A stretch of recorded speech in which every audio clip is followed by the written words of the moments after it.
Ada kitab judulnya Ar-Risalah Al-Qushairiyah. Nama penulisnya Imam Abul Qasim Abdul Karim Ibnu Hawazin Al-Qushairi, meninggal di awal abad ke-5 Hijrah, 1000 tahun yang lalu lebih kurang. Di situ dia bercerita tentang seorang laki-laki yang soleh. Soleh artinya baik, baik cakapnya, baik akidahnya, baik akhlaknya, baik tutur kata, santun budi pekertinya. Salatnya cukup, zakatnya penuh, sedekahnya tak terhitung lagi, sopan santunnya tak menyinggung perasaan orang lain. Tapi ternyata setelah dia mati, meninggal dunia, hisabnya lama sekali.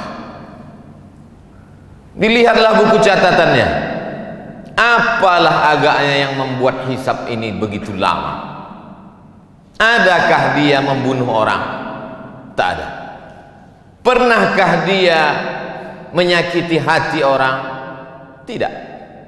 Karena santun, tersenyum. Ternyata pada suatu malam dia pergi kenduri undangan. Dalam kenduri itu disuguhkanlah makanan daging kambing. Ketika dimakan kambing itu, ada 1, 2, 3 ruas dikunyah, tersangkut di giginya, ditarik-tarik dengan lidah, tak juga mau ikut tertelan. Mengganggu terasa di mulut. Sampai di tengah jalan tak sabar untuk sampai ke rumah. Dia lihat ada pokok kayu ranting kecil di depan rumah orang. Lalu dia petik ranting itu, dia congkelkan ke daging yang menyangkut di celah gigi. Maka lepaslah beban yang dari tadi mengganggu pikiran, hati dan lidahnya. Setelah itu dia pulang tanpa beban. Ternyata yang membuat hisab itu lama di hadapan Allah Subhanahu wa taala bukan karena tidak bersedekah, bukan karena tak salat, bukan karena tak puasa, tapi ternyata satu ranting yang terambil tanpa izin yang punya pun membuat hisab itu lama. Ketika membaca kisah ini lama saya terduduk dan termenung.